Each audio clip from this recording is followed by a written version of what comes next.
ya Ibu, Pak. Baik, Alhamdulillah. Monggo silakan. Terima kasih Pak. Tadi Ibu maaf mengganggu waktunya sebentar. Dengan Ibu siapa ini? Bu Mariati yang tadi pagi melahirkan ya? Melahirkan jam berapa Ibu? Ya, jam 4.20, berarti sekarang sudah 7 jam ya setelah melahirkan ya. Artinya Ibu sudah memasuki masa nifas ya. Perkenalan dulu sebelumnya, saya adalah bidan Wulan. Saya bidan yang hari ini bertugas jaga Ibu. Saya kesini ingin memberikan pendidikan kesehatan mengenai tanda bahaya nifas. Karena Ibu sekarang sedang masa nifas nih. Sebelumnya saya ingin tahu, apa Ibu Mariati sudah paham apa saja tanda-tanda bahaya nifas? Ibu ini melahirkan anak berapa ya Bu? 3 ya? 3 ya. Berarti kan sebelumnya udah pernah masa nifas ya Bu ya? Di persoalan pertama, kedua gitu ya Bu. Nah, apa Ibu sudah tahu apa sih yang menjadi tanda-tanda atau gejala-gejala bahaya dalam masa nifas? Perdarahan, ya betul. Ada lagi Bu? Ya belum ya Bu, lupa paham ya Bu ya. Nanti saya akan memberikan penjelasan mengenai tanda bahaya nifas. Tujuannya agar Ibu itu dapat mengenali secara sendiri saat mungkin Ibu sudah pulang di rumah, sehingga jika Ibu mengalami tanda bahaya nifas, Ibu segera bisa periksa ke fasilitas kesehatan. Jadi tidak ada kata terlambat untuk penanganan Ibu, gitu ya. Ibu bersedia? Ya. Pertama, tanda bahaya nifas adalah tanda atau gejala yang muncul dan itu tidak normal Ibu selama masa nifas, dan itu merupakan bagian dari komplikasi atau hal-hal yang menunjukkan ke arah bahaya. Jadi Ibu, apa saja sih tanda bahaya nifas? Ibu itu bisa lihat di dalam bukunya Ibu. Ibu bisa dipelajari nanti di rumah ya Bu. Ada di halaman 29 Ibu tandanya. Nah, tunggu Ibu. Iya Pak, nanti dibantu sama diamati Ibunya ada tanda-tanda bahaya nifas enggak gitu ya. Ya, tandanya ada beberapa hal ya Bu. Salah satunya benar Ibu tadi katakan adalah tanda perdarahan. Lah Bu, bukannya orang nifas itu memang mengeluarkan darah. Terus yang bahaya yang seperti apa gitu? Ibu udah tahu yang bahaya yang seperti apa? Darahnya? Enggak ya. Oke, yang berbahaya adalah jika dalam 24 jam setelah Ibu melahirkan keluarnya darah itu banyak lebih dari setengah liter Ibu, 500 cc. Oleh sebab itu dikatakan bahwa Ibu belum boleh pulang dalam 24 jam pertama. Itu karena untuk pemantauan ada perdarahan atau enggak. Terus gimana Ibu bisa mengamati ini perdarahan atau enggak? Kan nggak bisa diukur gitu ya. Ibu dapat mengukurnya dengan pergangan pembalutnya. Kalau perdarahan itu dalam 1 jam atau bahkan belum 1 jam, Ibu itu sudah ganti pembalutnya udah penuh Ibu. Itu udah mengarah ke perdarahan gitu ya. Kemudian apalagi yang bisa dirasakan Ibu kalau Ibu mengalami perdarahan adalah apa? Ibu merasa lemas gitu ya. Terus merasa sesak napas. Kemudian Ibu merasa dingin, menggigil gitu. Ibu juga nampak pucat Pak. Jadi nanti bapaknya juga bisa lihat bahwa ini darahnya banyak kok jadi pucat gitu ya. Nafasnya kok jadi sesak, terengah-engah. Itu Ibu mengarah sudah masuk ke tanda perdarahan. Itu mengenai perdarahan. Apa perdarahan itu hanya terjadi di 24 jam pertama? Dan ternyata enggak Ibu. Perdarahan bisa berlangsung di 6 hari sampai 10 hari setelah Ibu melahirkan. Makanya saya kasih tahu biar Ibu nanti di rumah jika mengalami perdarahan bisa segera kembali ke fasilitas kesehatan. Kalau di rumah kan kita sudah tidak bisa memantau ya Bu, Ibu sendiri yang harus bisa memantau, gitu ya. Kemudian selanjutnya ada apa lagi di sini Ibu? Tanda bahayanya adalah ya adanya demam. Demam itu bukan dipegang-pegang nih, angkat-angkat enggak ya, bukan Bu. Tapi demamnya itu diukur dengan termometer alat ukur lebih dari 38 derajat Celcius. Jadi lebih baik Ibu itu memiliki termometer. Jadi enggak kira-kira ya Bu, bisa beli di apotek Bu, ya harus mahal nggak harus bagus. Yang penting bisa buat ukur ya. Kemudian demam itu menjadi bagian tanda bahaya nifas karena menunjukkan akan adanya infeksi atau sebab lainnya nanti. Kemudian tanda berikutnya adalah adanya kejang Ibu. Adanya kejang.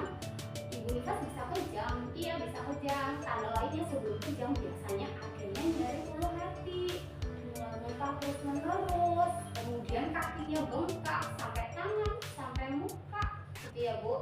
Terus adanya sesak, turun pipisnya jadi berkurang, jadi jarang pipis gitu.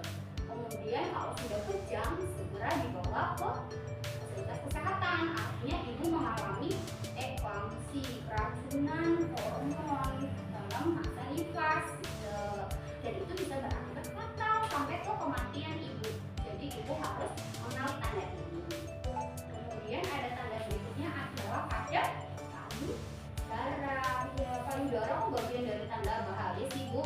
Ya, bagian dari tanda bahaya jika ada keluhan di payudara karena ibu nifas kan menyusui ya Bu. Nah, dalam masa menyusui ada beberapa masalah Bu. Misal ada putih lecet, ada bendungan, bengkak, nyeri. Dan jika itu nyerinya ada demamnya, apalagi ada lecet dan ada nanah, itu ibu terkena infeksi.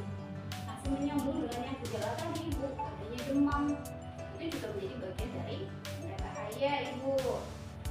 Selanjutnya adalah adanya masalah di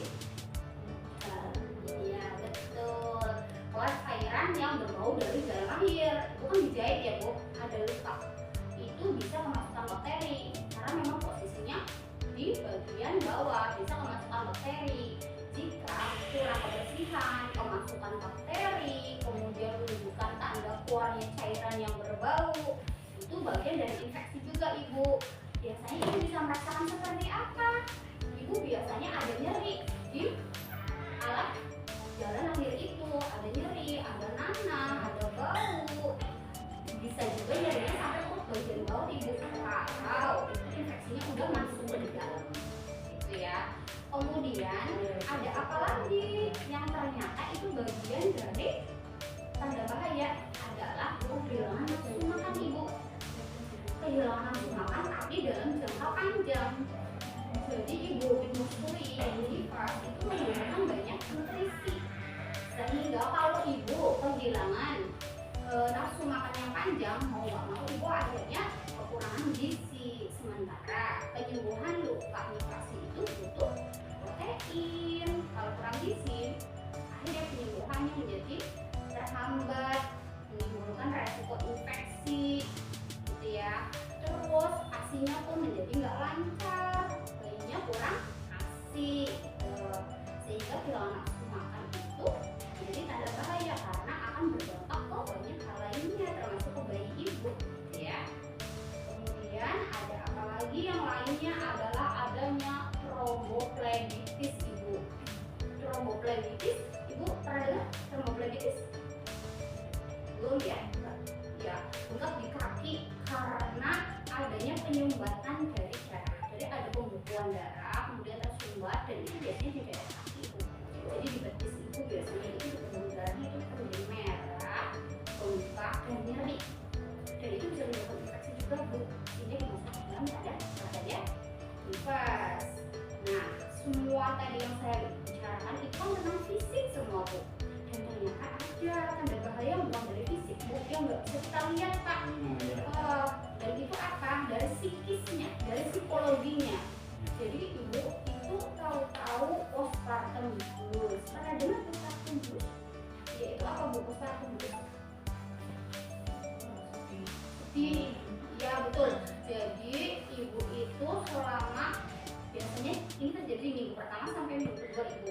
Ibu itu merasa sedih mendadak tanpa sebab, tahu-tahu sedih, tahu-tahu nangis, sensitif, gak marah, murung, maunya menyendiri, ya bu, terus lemas, kurang energi. Padahal ya makanya biasa aja, saya nggak minat gitu bu. Apa-apa rasanya lelah, tahu-tahu merasa nggak dicintain sama bapaknya. Tuh ada apa ini? Harusnya bapaknya melihat, oh ini ada masalah dengan psikisnya, dengan psikologinya, dan ini adalah arahnya ke postpartum blues. Bisa hilang ibu dengan sendirinya kalau dapat dukungan dari keluarga. Mungkin repot, anaknya rewel dibantuin pak, itu bisa hilang. Cuman kalau dibiarkan tanpa dukungan, akhirnya menjadi bahaya, kemudian berkembang menjadi depresi, jadi stres bu.